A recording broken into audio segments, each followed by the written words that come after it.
புருஷன் நமக்கு துரோகம் பண்ண போறாருன்னு தெரிஞ்சதுமே பிரியா ரொம்பவும் கஷ்டப்படுறாங்க. ஆனா ரேவதி இதுக்கும் நம்ம ஒரு பிளான போடலாம்னு சொல்லி இன்சூரன்ஸ் போற தம்பியோட வீட்டுக்கு திரும்பவும் போய் பேசிட்டு இருக்காங்க. ஆனா இவங்க பிரியாவை பார்த்ததுமே ரொம்பவும் பயப்படுறாங்க. ரேவதி என்னோட புருஷனுக்கு நீ எப்படி ஹெல்ப் பண்ணியோ அதே மாதிரி என்னோட புருஷனுக்கும் ஒரு பிளான போடணும்னு சொல்லி ஹெல்ப் கேட்கறாங்க.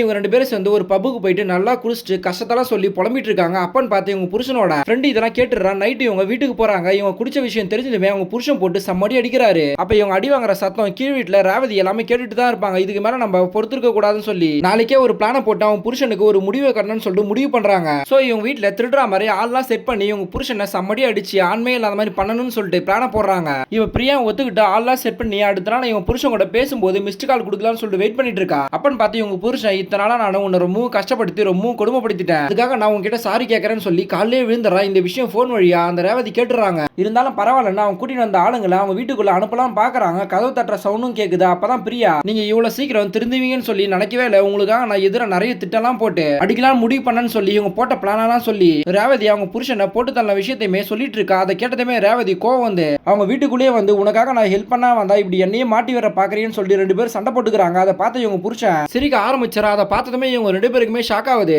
அப்பதான் இவன் நீங்க ரெண்டு பேருமே குடிச்சிட்டா, நீங்க பப்புல வளரும் போது என் ஃப்ரெண்ட் எல்லாத்தையும் கேட்டுட்டு அன்னைக்கே என்கிட்ட சொல்லிட்டான், உங்க வாயாலேயே உண்மையை வர வைக்கதா இவ்வளவு பிளான போட்டு இதெல்லாம் பண்ணிட்டு இருந்தான்னு சொல்லி இப்ப என்ன போட்டு தள்ள வந்தா என்னோட பொண்டாட்டி மேல ஒரு கேஸும் உன்னோட புருஷனை போட்டு தள்ள உன் மேல ஒரு கேஸும் போலீஸ் கிட்ட போன் பண்ணி சொல்லி ரெண்டு பேரும் ஜெயில போட்டு நான் இன்னொரு புதுசா ஒரு கல்யாணம் பண்ண போறேன்னு சொல்லி பேசிட்டு இருக்கான். அப்ப இன்சூரன்ஸ் போற பையனை இவங்க ஆளுங்களாம் வந்து சண்டை போட்டுட்டு இருக்காங்க. அந்த அதிர்ச்சியிலேயே இவனுக்கு திருப்பியும் ஹார்ட் அட்டாக் வந்து ஹாஸ்பிட்டல்ல சேர்க்கறாங்க. செக் பண்ண டாக்டருமே இவருக்கு உடம்பு ஃபுல்லா ஒர்க் ஆகாம கண்ணால மட்டும் தான் எல்லாத்தையும் பார்க்க முடியும், பேசக்கூட முடியாதுன்னு சொல்லிடுறாங்க. அதை கேட்டதுமே இவங்க ரெண்டு பேருமே ரொம்ப சந்தோஷப்படுறாங்க. சோ இப்போ எதுக்குமே உதவாத அவங்க புருஷனை வீல் சேர்ல வச்சு இவங்களே பார்த்துக்கிட்டு ரொம்ப சந்தோஷமா இருக்காங்க.